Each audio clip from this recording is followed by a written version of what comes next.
Hi, everyone. This is Sister Elizabeth, and I am speaking to you through In the Company of Charity, the podcast of the Daughters of Charity. And I am here, as always, with my favorite co host, Sister Liz Sjoberg. Hello, hello, everybody. Hi, Sister Liz. How's it going, girl? It's going. I'm packing what my earthly belongings and getting ready to hit the road here out of South Texas on my way to Baltimore, Maryland. I know, I can't believe it. Big vocation director going to Woo, woo, Baltimore. woo, woo, woo, woo. So exciting. I was super jealous of all the people who were at the Eucharistic Congress these past days and seeing all the videos and pictures and photo of Sister Jean Rose and Jonathan Rumi together I didn't see selfie. that. I'm gonna text it to you. Oh, man. That I don't know what she did, but she smooth talked her way into getting a selfie with Jonathan Rumi. Well, you need to find out because, she's a vocation director. That's what vocation directors do. That's you got to learn all the ways of the ministry, Teach me girl. your ways, Sister And Jean. that's it. That's it. Well, I mean, I saw some of the videos too. The talk seemed incredible. I also wasn't able to go, but um, we did go to a Eucharistic adoration here in Belleville, Illinois, just the next kind of town over from St. Louis, and it was really pretty cool. Thinking that this Jesus had kind of pilgrimaged through the country and stopped there and blessed us with his presence as he does every single day, Mm, right? But every and Catholic then church people. yeah, every day, every Catholic church around the world, and but it was really special. You could tell that the energy and the speakers were just so focused and joyful and on message, and it just seemed like a really inspiring Congress, and I think one that will lead to others in time. I think they have other dates when the next one will be, and I think we're coming into the year of the coming. This is the year of the Eucharist, right? And I think we're coming into the year of pilgrimage or Mhm. something like that. So I think Jesus will be on the move through And the year. among those 50,000 were several of our sisters in Yes, yeah, formation under 10 years for vocation, and yes, yeah, among many, many religious communities that went. yeah. Oh, I know. I saw a procession, and the sisters, they had all the young kids who had just received their first communion. So precious, so precious. Aw. And then behind them were all the sisters.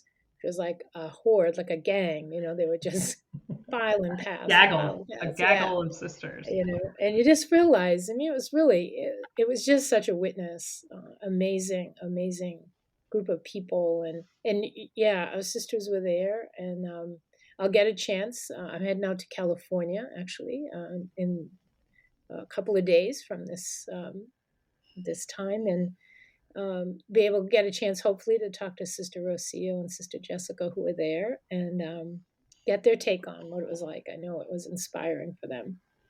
That's awesome, awesome. Yeah. And we can't wait to tell you about this interview that we're going to share with you today from Breanne DeMarco, who was on Pikes with Aquinas and was involved in mission work, youth ministry, is a wife and mother of two now, and just a beautiful witness of following God's path through many peaks and valleys. And Yeah, thoughts on the interview? I just found the interview to be, and we don't want to go into her whole story. I think she's got to speak for herself. I think everyone's story is their own, but I just felt such a strength in her acceptance of her vocation as wife and mother, and her ability to just see God's grace in everything. That as the twists and turns of life would come, she just followed. She followed the path Jesus was kind of mapping out for her and trusted, trusted in so many ways. And I just admired the way in which she even just tells her story, the way she talks about the graces and the gifts. And I think that's it. I came away with recognizing and seeing through her story that vocation is a gift. It's not a gift like you can't wait to open it and it's the best thing ever, but it's a gift Yeah. that challenges, right? It's a gift that really has to open our hearts up to recognize that the gift of ourselves is what the Lord is asking, no less than what He gave Himself. Right? He gave Himself for us, and we give ourselves for Him as well and His work in the world. And I think I just heard that witness in her story. Yes, absolutely. And just seeing God in the present moment, because tomorrow is not guaranteed to anybody. And we leave the past to God's mercy, but know Yeah. that He's present today, and we don't want to miss it because we're worried about something else. Right, right. So we are going to leave you to the interview because Sister Liz and Brianna do a great job. And I think you're going to really be inspired. God bless you guys, and keep in touch. We have our email address as always, companyofcharity@gmail.com.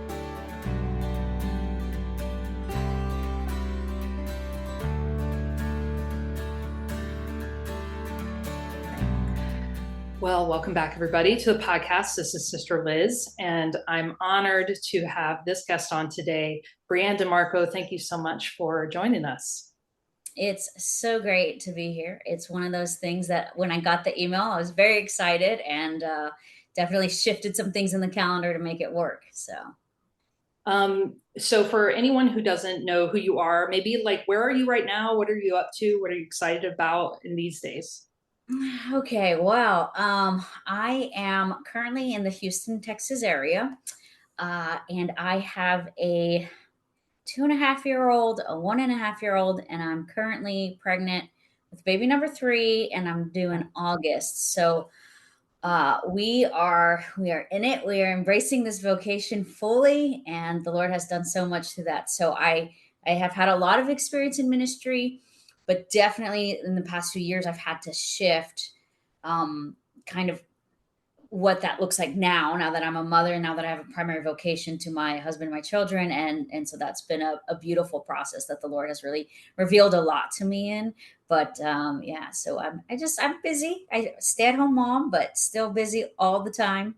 So That's great. I watched your interview. Obviously, I emailed you after you having been on Pints with Aquinas, mhm. which is a great plug for Matt Fradd's podcast. Lots of good coming from that. And I guess for us as Daughters of Charity, we always kind of have our little spidey senses up, into when we realize that there's people out there who kind of share a similar spirit or a similar approach to being in the world and operating, and the lens with which we kind of look at things. And but it's just refreshing to see another person out there who's like, no, like, these are human beings.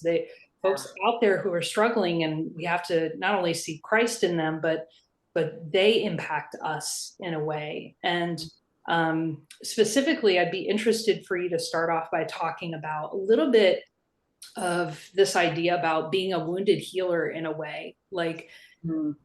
us, we have some folks wear their poverty on the outside. It's a material form, or it's a poverty of circumstance. And then there's a whole lot of us and other people who have different poverties on the inside. Yeah, that's a great starting point. That's a great starting point because I think it's something that I didn't quite realize until I was already in ministry and in missions and rubbing elbows with the poor. It was something that then dawned on me. There's a great quote, don't know who said it, but it's basically like, I am just a beggar showing other beggars where to get bread. And I think all of missions, all of ministry, anything, any work with the poor or with anyone. I mean, we say the poor, we say the destitute, but like, that's literally everyone, because all of us are in need of a savior. So when we work with anyone, when we're ministering to anyone, to remember that, like, I'm a beggar too. Like, in the morning, I have to turn to the Lord and say, Lord, I need you. Like, I am poor, I am broken, I am wounded, I'm flawed. And recognizing that then breaks down one of those barriers of like us and them, because it's easy to see someone who's materialistically poor and say, wow, they are so different. They look different, they smell different, they live different, they're, and to really see those differences, it's so stark. But when we can kind of recognize, like, no, no, no, like that is me. Like I have just as much as they do. I mean, I might physically have a house, but really at the end of the day, like the Lord could take this away in a second. Like, do I really have this? The things that are mine, are they really mine? First of all, they're gifts from the Lord, right? Like I have my poverty, I have my sin that I can take ownership of. That's all I really can say is truly mine, because everything else is a blessing or a gift from the Lord.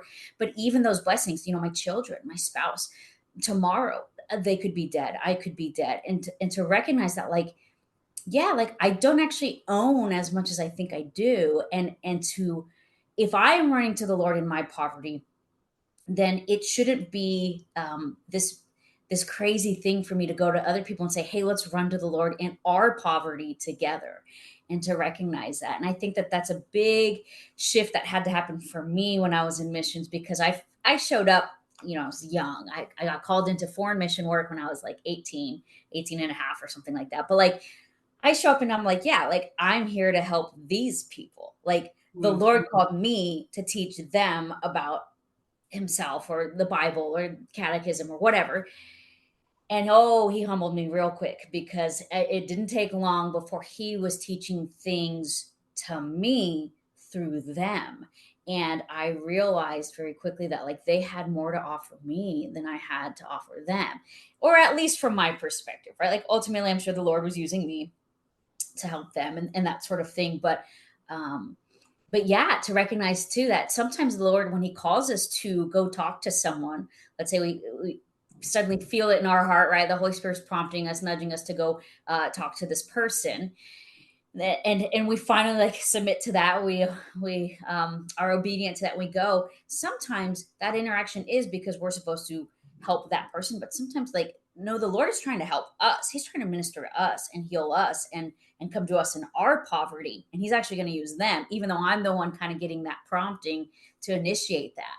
So that's a big thing, is recognizing that it really it's both ways. It's both ways. And I think I've heard stories, and most people have kind of heard the stories of like either a homeless person or someone who like they have a brief encounter with, and then when they turn around, like that person's gone or whatever, and they're oftentimes like, was that the Lord? Like was that an angel? Like what? And those moments, I think they happen because like, yeah, like God is trying to minister to all of His children.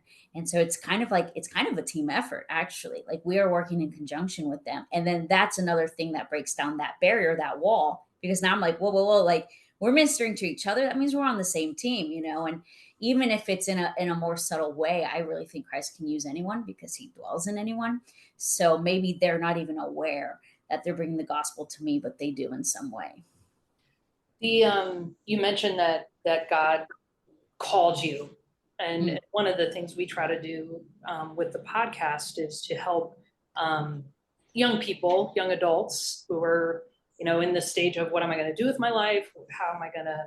Is this a call I have to ministry, or this person as a spouse, things like that? How do you even hear the voice of God, those promptings of the Holy Spirit, and how did that develop for you? Yeah. So I'll share how the Lord called me to missions, but I am gonna preface it by saying that I can be rather hard headed, and the Lord knows that. And so He had to be very blunt and very clear with me. I think most of the time He is going to speak to us. I heard someone once say like that He's going to serve us our favorite flavor of ice cream. Like He knows what we're going to hear, how we're going to respond. So that's how He's actually going to reach out to us, right? So my first thing I'm going to say is don't ever try to compare how the Lord is calling you to maybe someone else's call. If you're like, oh well, He called them by sending them a giant billboard, and I haven't gotten a giant billboard, so maybe He's not calling me. Like, just remember that, like, no, if it's in the stillness of your heart, if it's in adoration, if you're, whatever, however the Lord is reaching you, to just know like that's beautiful and that's a part of your story. But for me, I was 18, And I was wanting to do my own thing. I wanted to go into either the military or go into college, but then eventually end up in law enforcement. So I kind of had this 5 year plan, and it sounded great. It sounded like something I wanted to do, and so that's the path I was on. And like out of nowhere, I had this. I don't even know if I could call it a desire. It was like a thought. Okay, it was a thought of, um, it would be cool to go and do foreign mission work and go help people. But then my next thought was like, no, like, first of all, I have no idea how I'm going to do that. And second of all, like, I really don't care. Like, I don't care about someone around the world. Like, I've never even met them. And so I kind of dismissed it right away as just like a fleeting thought.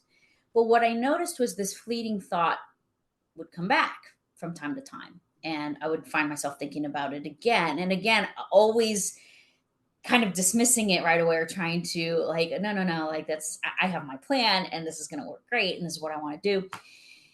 And after some time, I mentioned it to my mother. I think that's another kind of vital thing in discernment when we find ourselves kind of not sure of things, to either have like a spiritual director. Obviously, spiritual directors are preferred, but like priests and religious are very busy. But that friend in the faith who you can kind of like talk to about certain things, I think that's helpful too, sometimes to have that soundboard. And so I mentioned to my mom, I said, okay, I kind of want to like maybe go do something like mission work, but like maybe the Peace Corps. Like I threw that out. And she was like, no, like if you're gonna do this, like you should do it with a Catholic group. Like, and I was like, oh, okay, like whatever, mom, like everything's gotta be Catholic for you. I get it. So she had heard of someone else who had gone and done missions with a certain company. And she passed that on to me. And she's like, why don't you go check it out? You can just go see what it's like. And then the Peace Corps is always there if this is not where God is calling you. And so I went and visited, and I was just like, no, this is not it. I was, keep in mind, I was fresh, kind of in like reverting to the Lord. And these people, like, I was just so intimidated by their faith because they were like always happy and they were always like praising the Lord, and like they would pray over people. And like it was just a faith that was so alive. I felt like they're crazy. Like surely this is not real. This is them being crazy. And so I left like telling God that I was not interested. And the other thing I've come to know about God and callings is he can be pretty persistent, because what ended up happening was after I thought I gave it a shot by going to their come and see, I returned home and there was no peace. It was like I was working this job, I was still trying to do my plan, and I kept getting nudges. I would open scripture, and scripture would be like, sell all you have and give alms to the poor, or go out to all the nations and preach the good news. And I would slam my Bible shut every time and be like, okay, I'll read something else during prayer, you know. And so there was, but again, not a giant billboard, just kind of gentle nudges. I could have easily read those and not thought anything of it, but I knew that I didn't have peace with where I was at. To make a long story short, like one of the times I even like said a prayer, and I kind of like tried to set up God. And I was like, I'd given my information to a military recruiter, and then I'd called the mission company, and I was basically like, Lord, whichever one you want me to go with, let them be the ones to contact me first. And I really did it in a way that stacked the odds heavily in favor of the military. And the mission company actually got a hold of me first, and that was still not enough for me. This is why I tell people, I'm like, don't do what I do, because like, one, you shouldn't test the Lord like that, but two, it still wasn't enough. Like he gave me it, like that's a pretty clear sign, and I'm the one who came up with that. That wasn't even the Lord. Like that was my game. I played with him, and I still was like, no, no, no, that didn't count. So one time, the final straw for me was I was at mass. It was a daily mass, and the priest walked out onto the altar, and he said, before he started the mass, he said, I just want to offer up this mass for all of those who are discerning mission work. And I had been to tons of masses my whole life, and I'd heard like those discerning religious life, or those serving in mission work, but never specifically that combo of like discerning mission work. It just seemed so specific. And so it was literally, he was praying for me. He offered up that mass for me. And I remember when he said that, my heart sank, because like that's not what I wanted to hear. Like I wanted to live my life and do the thing I wanted to do. I didn't want to go do mission work. So my heart sank because I was sad, but there was this peace. There was this level of like, okay, that's not what I wanted to hear. But okay, Lord, like if that's what you're calling me to, like let's do it then. Let's do it clearly. This is what you want from me. So I know you got my back. I know if it's going to be hard, you're going to give me that grace to get through it. I know you're going to like financially fund it somehow. Like I just, once I knew for sure that this was the Lord's call, everything else, it was just like, all right, well, then you take care of this. Like you take care of that. You're the one calling me to it. So you got to take care of all these other things. And of course he did. Um, but I had this like just radical acceptance then in that moment because I felt that peace. I just felt so peaceful in hearing that, even though I was sad. Like I didn't want to hear that. I was like at peace with it. Yeah, I mean, I think there's a level of I guess a deeper peace, even though being in mission work is kind of crazy and you're in these really uncomfortable or disturbing or scary situations. And Mm-hmm. but the fact that you know that this is the right thing that God has in mind for you. Um, Mm-hmm. I tell people that all the time about religious life because we are not perfect. Um, I remember after hearing your story, and this would be interesting for you to touch on, like how God can use us even if we're like not in a good space, in the Mm-hmm. seasons of life. And there, this is we had a sister that I used to live with, and um, we have a practice in our community where it's like chapter of faults in a way where you Oh, can yeah. say, this is the way I fail. This is what I've done to harm community. And Mm-hmm. um, the sister, and it made me think of you when you were talking about she's in recovery and she consistently goes to AA meetings. And she was the first sister to ever pull me aside privately and apologize to me for something that she had done that she felt like that had hurt me. And it's such an amazing the 12 steps and folks who go through that process, the formation that you get, this community aspect, and the reality that people Mm-hmm. deal with. Some of the most compassionate, kind, thoughtful sisters and people that I've met have gone through their 12 steps. I want to make that point because I feel like sometimes people feel they have to be perfect before they can do something good for God. Yeah, yeah. The 12 steps AA started, and when it started, it was heavily influenced by a Jesuit priest and by a religious sister who, the religious sister was working in a hospital and she was taking in alcoholics. And it was kind of this like alcoholic, it was the only place that like had beds for them. And they were trying to rehabilitate these alcoholics.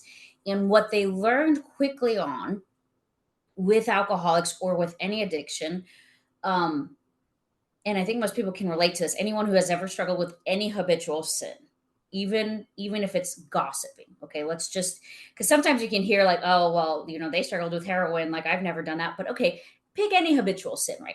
But what they realized with alcoholics was telling someone, hey, this is bad, don't do it, or hey, this is bad, there are consequences if you do it. None of that was actually ever enough to get anyone to stop doing what they were doing.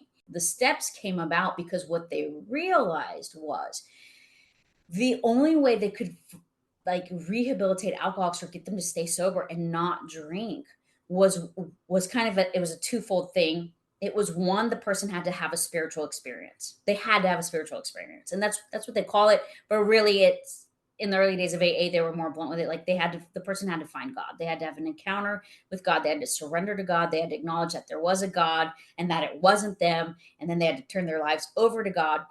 So it was that. But then that was only the first three steps. The first three steps was about surrendering and giving things over to the Lord.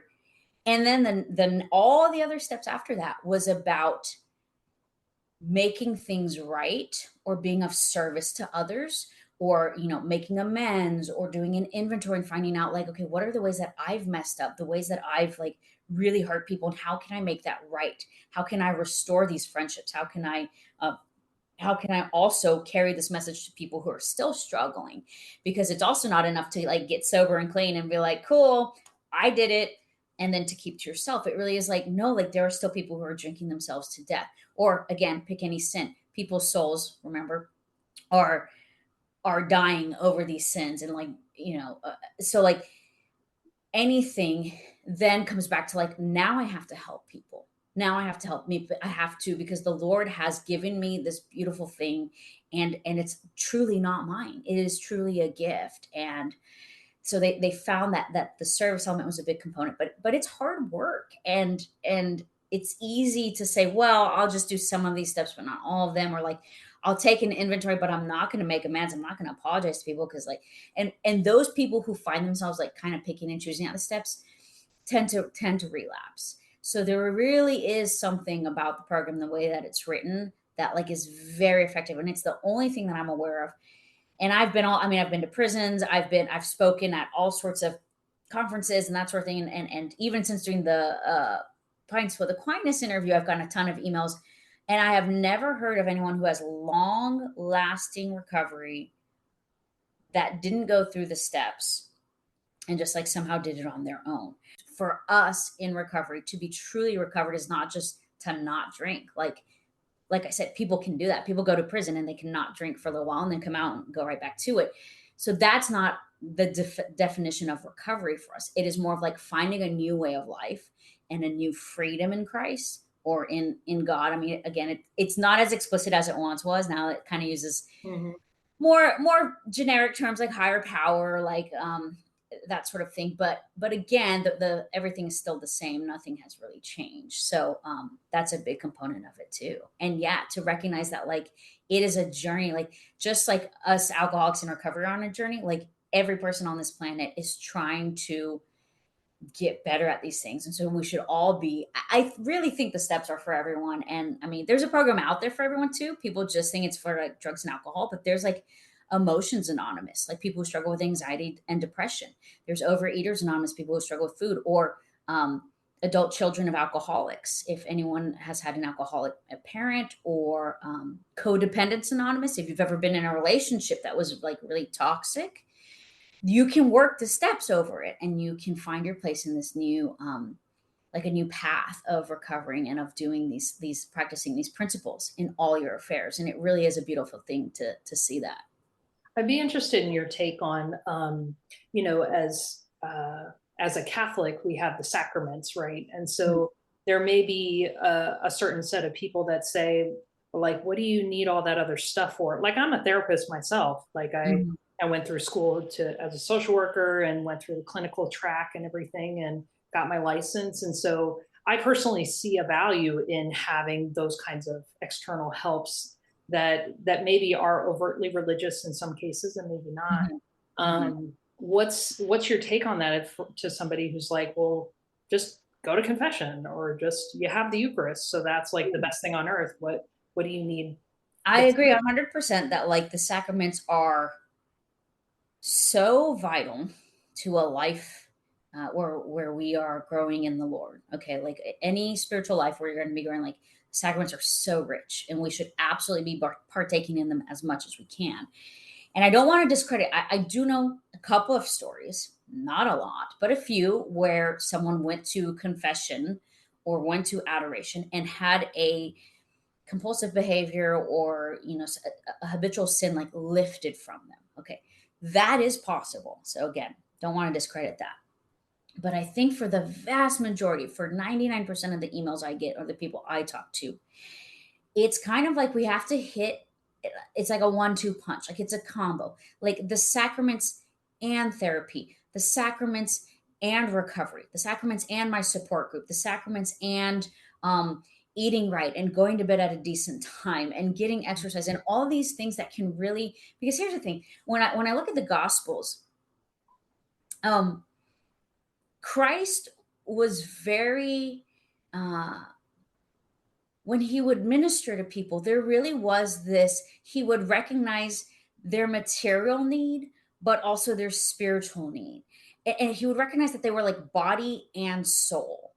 And I think we have to like also come to terms with that, because although the sacraments can do a lot for us, some of us are have to address the needs of the body, or maybe we do have some sort of vitamin deficiency going on that's affecting the chemicals in our brain. It could be the Lord has given us this very complex system, and so sometimes it does take comboing things until we figure out what is going to work for us. And I think the biggest thing is to not get discouraged in that process, because we could maybe go to therapy and be going to confession, and we feel like, oh man, like I keep having to go to confession, I should just stop going to confession until I get my stuff together, right? Like we can have that thought.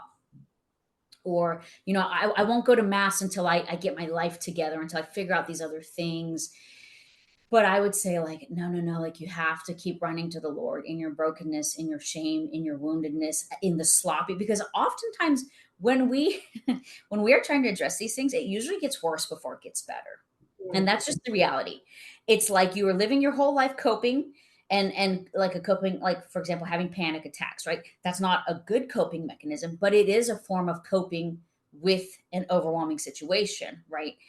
Now you're going to learn how to cope without it. Well, if you spent your whole life doing something and now you take that away, like it's not going to be pleasant, because you don't know how to do it that way yet. And so there is this, a lot of times it gets worse before it gets better. It gets messier. It's harder. You find yourself more irritable. You find yourself like, if anything, that's when you got to like delve into the sacraments even more. And I think that's why the 1-2 punch combo is so effective, because when the therapy starts unraveling things, or when I'm going to recovery, now I'm not drinking and now I'm having to apologize to people when I make mistakes, like it, and I start getting insecure. It's like we can run to mass, we can run to, whatever the church, the Holy Mother Church in her infinite wisdom has offered us. Because even things like liturgy of the hours, like that's a form of liturgy, and even turning to that can be helpful for people to structure their day as they find themselves trying to get bearings on life again.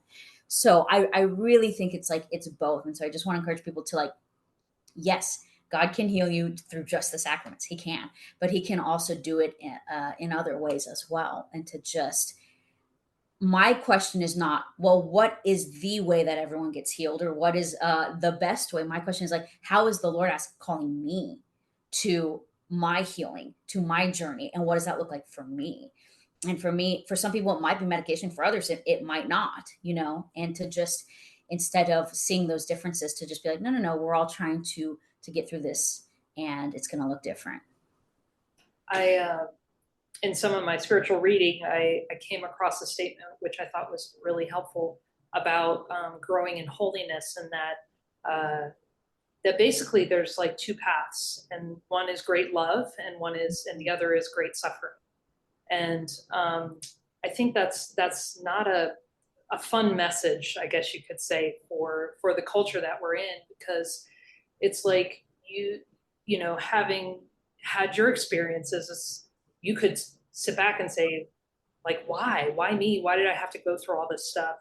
Yeah, what are your thoughts on that, of suffering as a means to grow in holiness? Yeah, I mean, nobody wants to hear this, right? Nobody wants that message, but ultimately, like, my holiness does not get to look the way I want it to look. Mother Teresa's route to holiness was completely different than Teresa of Lisieux's route to holiness, right? Like those were two. And what's funny is Teresa of Lisieux ended up the patron saint of missions, even though she died very young and spent her whole life in a convent and was not in missions. And then you have Mother Teresa, who's like very much in missions. And imagine if Mother Teresa was like, gosh, if only I was just more like Teresa of Lisieux, if only my holiness looked like that. But to when we, I think so often I'm guilty of looking at my situation and being upset with it or disappointed in it because it's not quite what I want it to be. And I think that same mindset applies to suffering, because it's easy to look at suffering and be like, this is not how I want my situation to be. Like, I don't want to be struggling in this way. I don't want to be in this kind of pain, etc. But then when I look at, I always kind of draw my eyes back to the cross, because I know that it was so profound in so many ways that like I can always seem to find more there.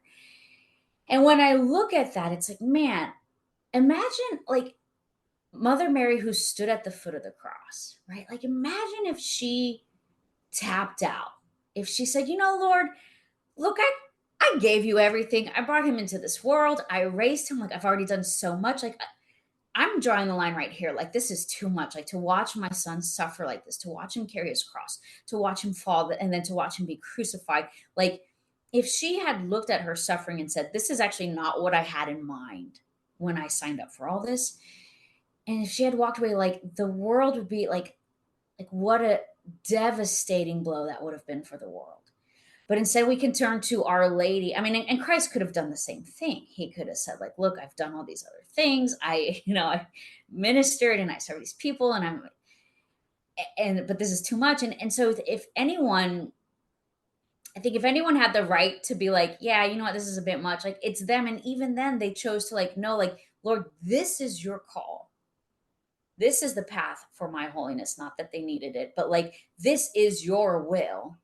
And I'm submitting myself to your will, as brutal as it may be, as nonsensical as it may be. Because at the time, like, I'm sure even Mary was just like, is this a part of the plan? Like, I don't know. I mean, I don't know. Maybe she knew, but maybe she didn't. What if she was just like, wow, like, he's dying now, like, he's gonna die, and not knowing where it was going. I think so often when the Lord is calling us to something, so whether it's like we find ourselves in a place of discernment, or when we find ourselves in the midst of suffering, very rarely do we see the big picture.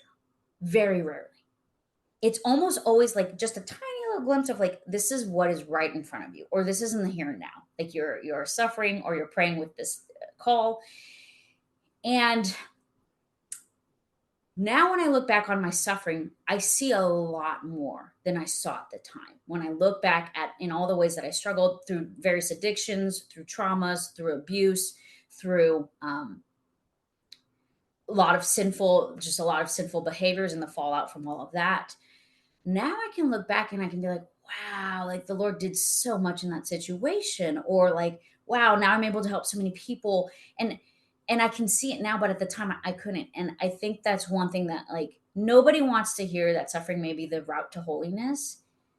But like, it's a true statement. So it's like, really all I have is today. And so I focus on, like, okay, Lord, like, how do you want me to live my life today? And sometimes that is embracing suffering. And sometimes that is just putting one foot in front of the other. It's it's doing the next right thing, the next thing in front of us that the Lord is calling us to do, and then focusing on that and allowing him to do what he does best, and that's be God. If I truly surrender my life to his will and his care for me, then I have to trust that, like, he's going to take care of that too. And so surrendering that's a big aspect of it. And what a relief, though, when that happens. It's so hard to do, and it's so hard to practice every day.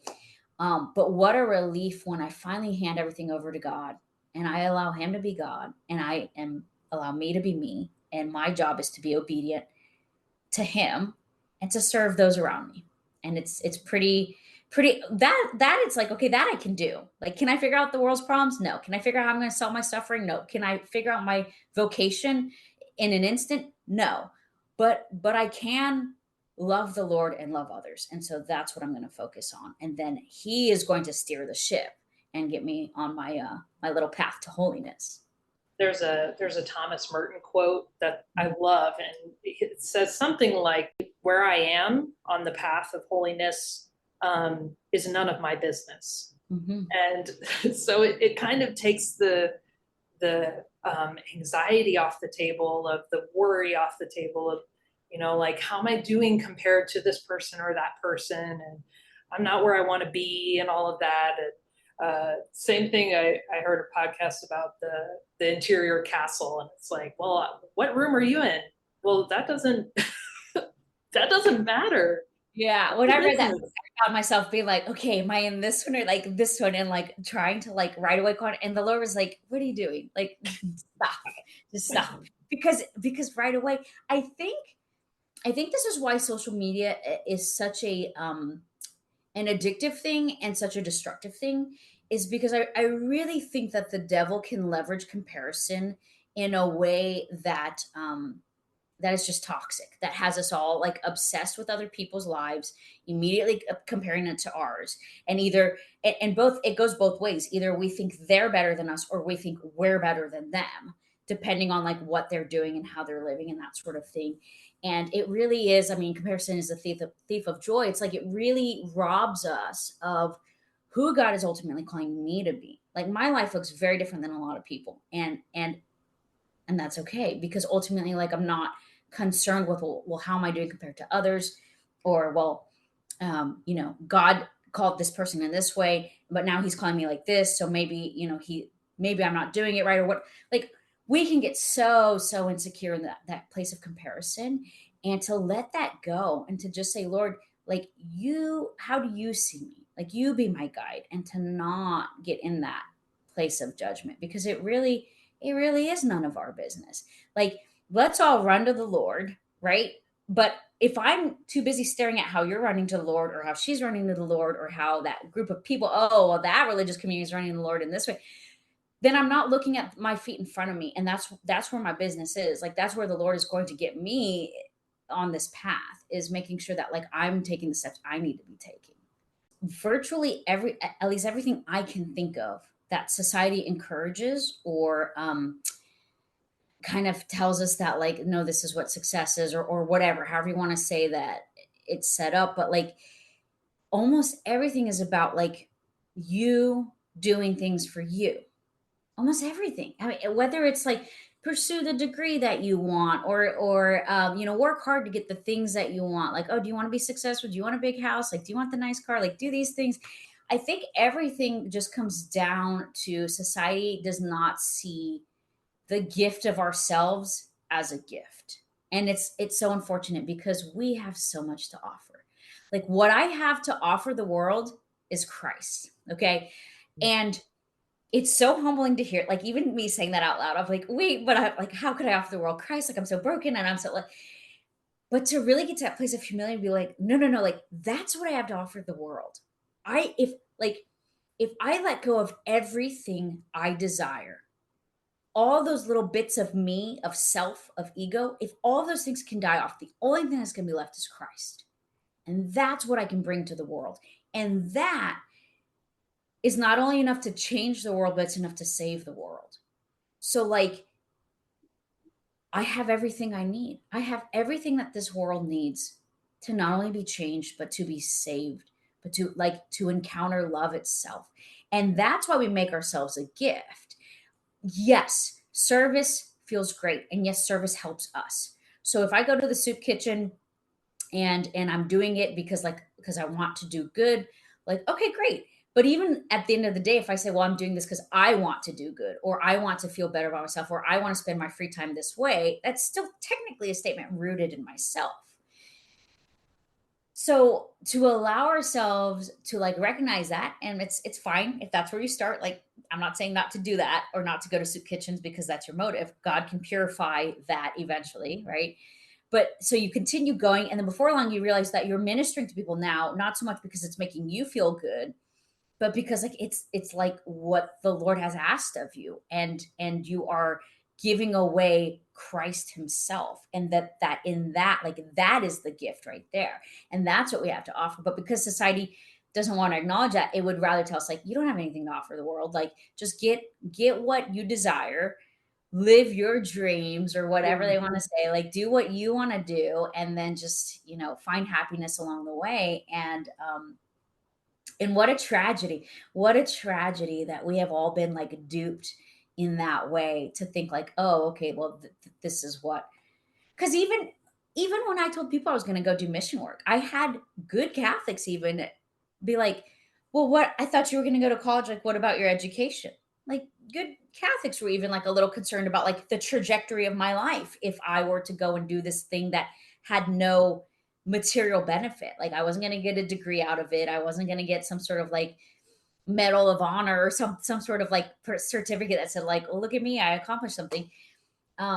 In fact, like, maybe if you go do mission work somewhere, like, you might even find yourself in sketchy situations even, and so people worry about that. But I was like, like the Lord is just calling me to this, and, like, I don't know what's going to happen after this. Like, I just know that this is, like, the next thing, and it kind of comes back to that. But yeah, the gift of self is something that we are called to in our vocations, obviously.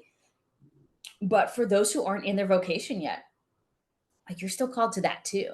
And this idea that like, well, one day I'll give myself, I'll be a gift when I'm in my vocation. Like, what if you don't make it? What if you die before you get to your vocation? Like, how are you supposed to be a gift to the world right now where you're at? Okay, you're going to school. Okay, figure out how to make a gift of yourself in your current situation. Okay, you don't have any money, figure that out. I feel like no matter your situation, you can turn to the Lord and say, Lord, like, how are you calling me to give myself away? And sometimes, a lot of the times, it's not what we want to hear. Like maybe the Lord's like, hey, how about you go do something nice for your younger sibling? And we're like, no, we are always fighting. I don't want to do something nice for them. But to really like recognize that we can give ourselves of service no matter what situation we're in.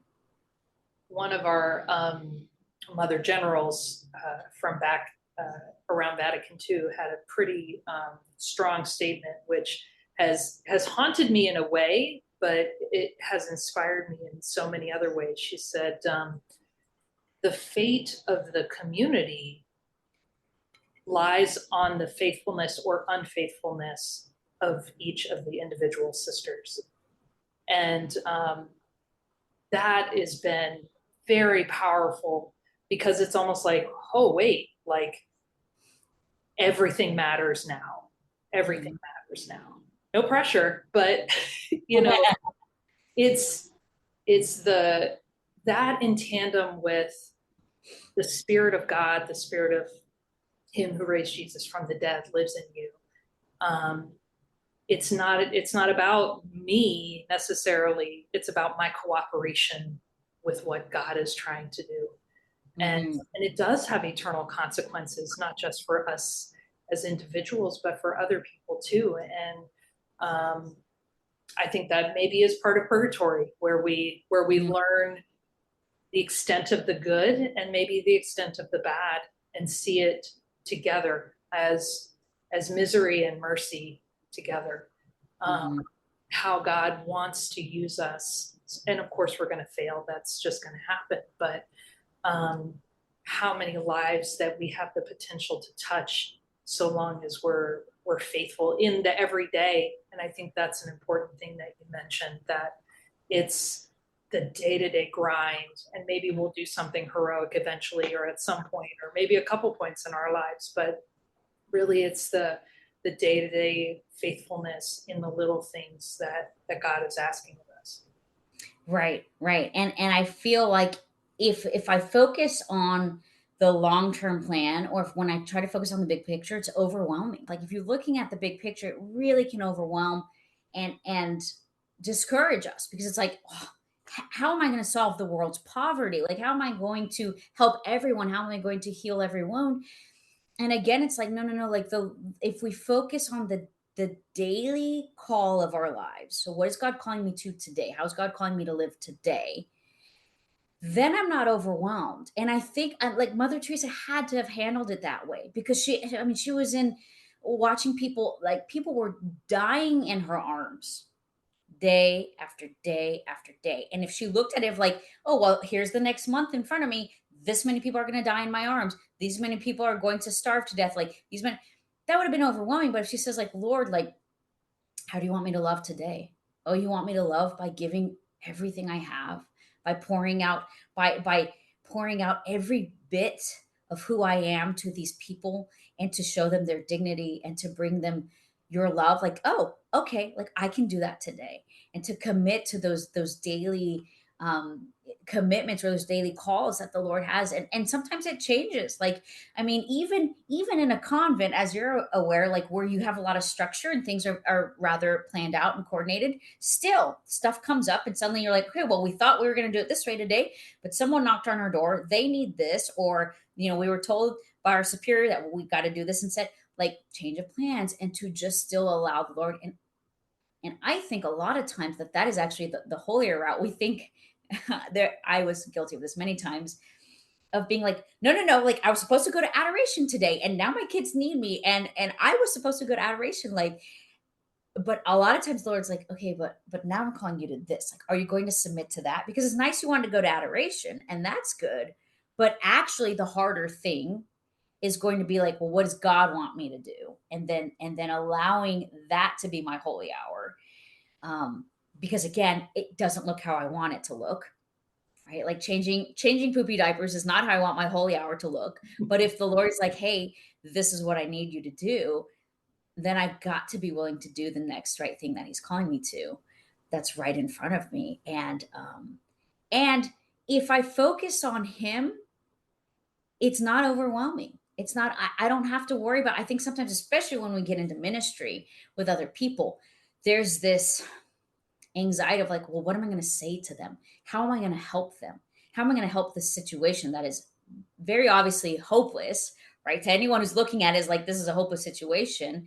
How am I going to help them? Obviously, we know nothing's truly hopeless with Christ, but if I focus on what I'm going to do, it's like, I'm getting it wrong again. I'm getting it. Then of course I'm going to be anxious. Then of course I'm not going to want to do missions or ministry. I mean, there were many times when I was doing youth ministry or homeless ministry where like I found myself in a situation where I was like, I have no idea what to say, or like, I don't know what I'm supposed to do next. And to then turn to the Lord in that moment instead of relying on myself and saying, okay, come Holy Spirit, like give me the words. And, and then that's in scripture. Like the Lord was like, yeah, I'm going to give you the words. Like, don't freak out. You don't have to figure out what you're going to say. I'll give you the words to say. I think that's an important thing, is just, okay. If giving myself away is what I'm called to do, then I also need to remember that that it's truly the Lord doing that work. And I'm just kind of submitting myself to him. I don't have to know what that is always going to look like. A lot of times we don't. And again, that builds my relationship with Christ, because I'm now relying on him instead of myself. Well, we could go on. We'll have to have you on again. It really has been such a pleasure. If people want to find you, where can they go? I went on this show called Victory, and so it kind of got set up that way, but it's Victory Breanne at gmail.com. Breanne is spelled BREANNE at gmail.com. And I will make sure that it's also like in the notes, so that way people can find that. But feel free to reach out to me in that way, because that is, again, something that I see as part of like as ministry, really. And it's part of journeying with people and that sort of thing. So, well, truly lovely to have you. Thank you so much, Breanne.